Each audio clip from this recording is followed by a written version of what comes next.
YouTube, what's up guys? Welcome back to the channel. Hope everyone's having a great day. I know you are. We're gonna be working on this 2017 Lotus EVORA 400. I got the problems with it. I mean, it's a Lotus, so you have to have problems.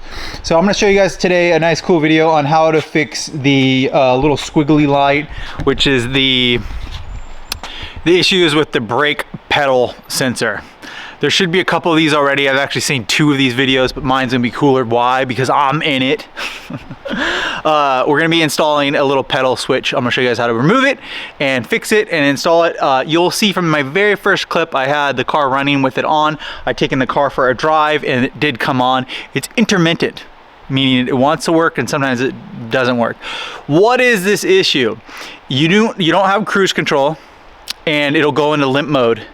And we'll go into sport mode. Why? Because the car can't tell when the brake is engaged or not engaged. Why? Because the sensor fails. How can the sensor fail? It's cheap. Bad contact, bad production, it's just a garbage part. GRP offers this part. Currently it's 2025 and he offers it for $24, really reasonable. I'm gonna install it right now to fix that problem. I'm 6'4", 220 pounds, and I can fit into here, so you'll be able to fit in here, unless you're like Shaq or something.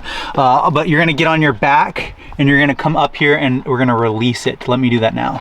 Okay, you guys are gonna be able to see it. It's right there. And it's this one right in the middle of the screen. Lefty-loosey on it. Why? Because it's just inside a literal retainer. I'm gonna bring out the part and then show you guys and explain how it's connected and just replace it. It's just dangling now. Right there, and we're just going to disconnect it. How do you disconnect it? Just push on, they call them the wings. Just push on these 2 wings. You can see it's the older too. I think the older ones are yellow and the new ones are black. We'll go compare the parts. Okay, these parts are significantly different looking. This says GM on it and has kind of been cut and chewed up there. It also has a lower, bigger piece of plastic. This right here, it says Palm. And it also is a GM/Saab. I'm not seeing the Saab on here. I just see the GM. This is the one that the car came with. Is this OEM? I'm assuming. Definitely different looking. Here's the new one from GRP. It seems to be the same length traveled. And it should just perfectly be plug and play. There's a little bit of dust on it. I'm going to have to get the dust on it. This is from GRP. I ordered some other parts, some goodies from there. You can see that there's only one way to fit it on there because there's a plastic T. And so we're just going to slide it back in. This should fix that problem. And we should be on our happy, merry way and not be receiving this. There are 2 little retainer clips right here that hold it in place. Okay, we're gonna go up under here and you guys will be able to see that the new one is installed with the little black lever.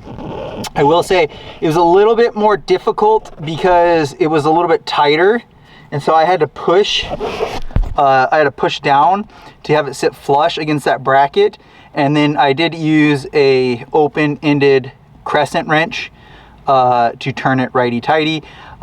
If you go all the way around, and you got to just turn it 180. If you do a 360, it'll pop right back off. So it should be on there and it should work. So let's go ahead and take the vehicle for a drive. Okay, so the car started up without it. We'll see, you know, fingers crossed that fixed it. I'm assuming that's what it is. It's very common. We'll drive, I don't know, 20 miles to make sure it works.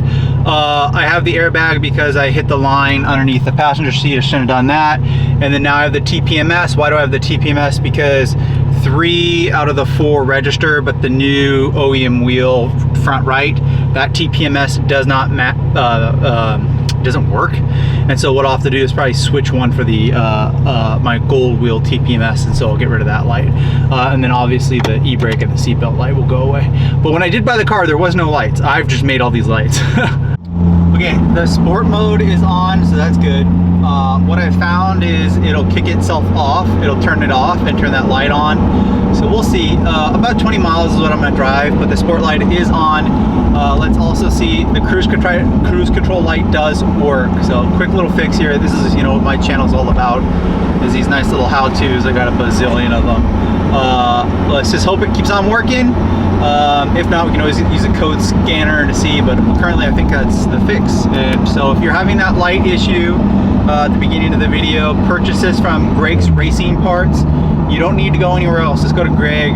Greg's good because his products are tried and true, and they actually fit for the Lotus. So he deserves all the credit. So it's a nice little fix here. It's cool that he has those on his website. Let's keep on driving. I will end up getting a little Foxwell ECU reader to reset the airbag light, and I will try not to trip it again. Be careful with that because it just stays on. I've seen it all over the forum. And then the TPMS light will do that too. So I really do enjoy the heated seats though. This is a level up for me. So I'm enjoying the heated seats.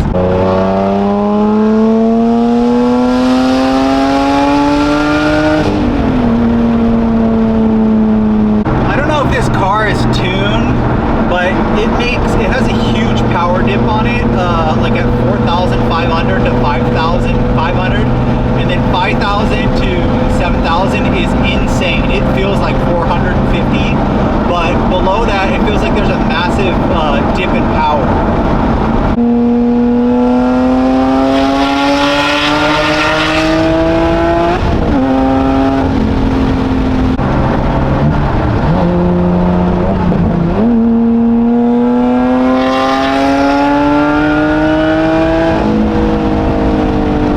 Okay, so we're about 20 minutes in driving, everything's a-okay, so that did fix that. So if you're having that issue, this is probably going to be the fix.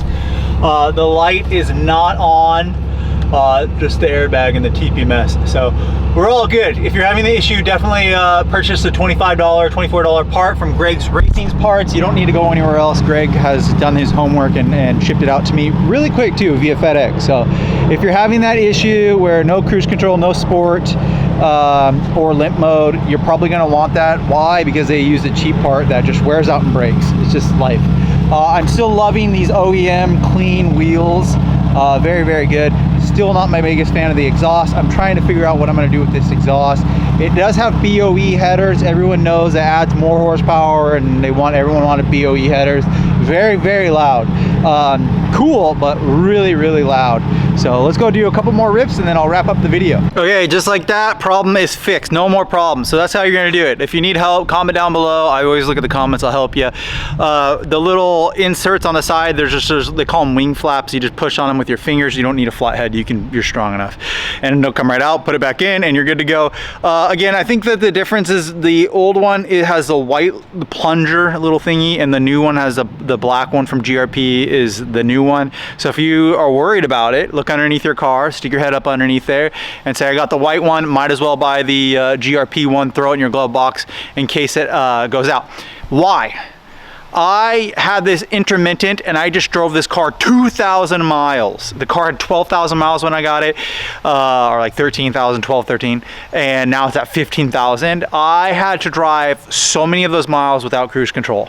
No joke. And a straight pipe EVORA. Go watch that video. It was gnarly, dude. That was intense. And so it was because of that little plunger switch. Now the cruise control works, sport works. So I'm really glad I got that part. Greg, thanks for having that. Like, subscribe, swing by Mitch.com, swing by grp.com, and I'll see you guys on the next video.